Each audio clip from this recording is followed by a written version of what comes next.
nggak terus-terusan berhenti untuk mengawal? Seperti apa dok, sampai mungkin dari perkenalan subuh-subuh sampai ikut juga seperti apa sampai hari ini juga tetap mengawal gitu?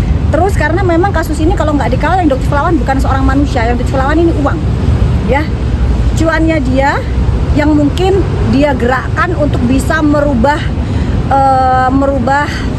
tegaknya kepolisian. Tapi Doktif yakin PMJ tetap tegak lurus merah putih. Jadi Doktif yakin uang DRL nggak akan laku kali ini di Polda Metro Jaya, seperti itu.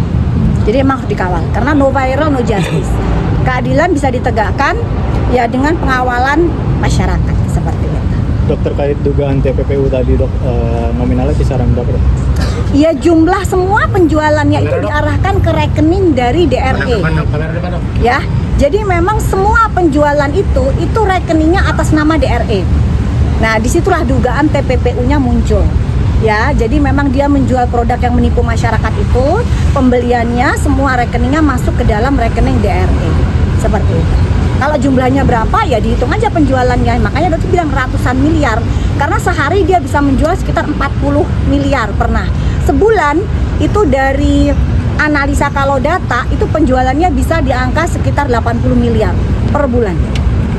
Dan biasanya dari kalau data itu masih ditambah kurang lebih 30%.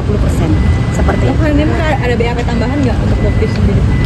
Hari ini sih nggak ada. Hari ini memang laporan baru dugaan pemalsuan logo halal dan pemalsuan nomor izin edar dari brand L. Seperti itu. Ada mungkin surat lampirannya dok dari kepolisian? Enggak ada. Kita kan enggak dapat. Tapi yang jelas kita akan menuju SPKT untuk melaporkan dugaan pemalsuan penggunaan nopol palsu yang selama ini digunakan oleh DRL, ya, yang selama ini D1533 QGK itu digunakan di mobil mewahnya Rolls Royce. Alhamdulillah Dirlantas Bapak Komarudin sudah memberikan atensi khusus. Jadi tidak ada ya manusia kebal hukum yang bebas menggunakan mobil mewah sementara platnya plat bodong. Jadi hari ini Doktif akan melaporkan ke SPKT adanya dugaan penggunaan nopol palsu yang dilakukan oleh DRL. Selama 3 tahun dia tidak membayar pajak, dugaannya seperti itu. Dan baru diurus tanggal 10 November 2025 kemarin. Dan itu pun harganya tidak 20 miliar seperti yang dia gembar-gemborkan.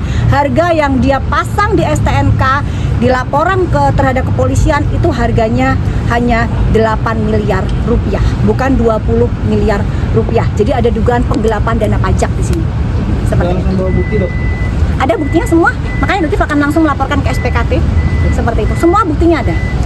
Seperti itu, makanya nanti langsung ada atensi khusus dari Dirlantas Bapak Komarudin. Tidak ada manusia kebal hukum, ya. Jadi kalau misalnya ada yang petentang-petentang menggunakan mobil mewah dan kalian melihat nomornya tidak ada nomor pajak, segera laporkan.